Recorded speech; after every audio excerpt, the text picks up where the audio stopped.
कल्याण railway स्टेशनवर प्रवाशांचे प्रचंड हाल होत आहेत। प्लॅटफॉर्मवर शेड नसल्याने प्रवाशांचे हाल होत आहेत। तर छत्र्या घेऊन लोकल पकडण्यासाठी प्रवाशांची कसरत पाहायला मिळते।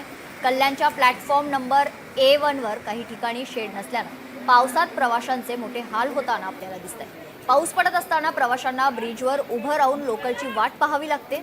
त्यामुळे ब्रिजवर गर्दी होत असल्याने लोकल ट्रेन पकडण्यासाठी प्रवाशांची धावपळ होत असते। तसेच पाऊस सुरू असताना लोकलमध्ये चढण्याकरिता प्रवाशांना छत्री घेऊन लोकलमध्ये चढावं लागते।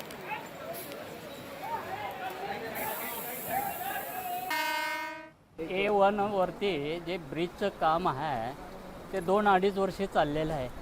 थोड्या टायमात थोडं बाकी आहे, ते पूर्ण करणे हे महत्त्वाचं आहे।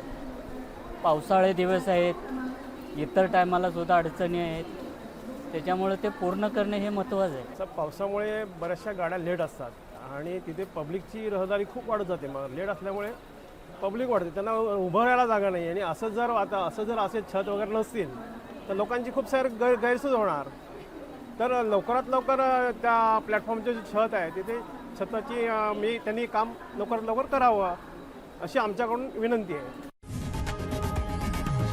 लोकशाही मराठी ऐका, पहा, जागरूक रहा।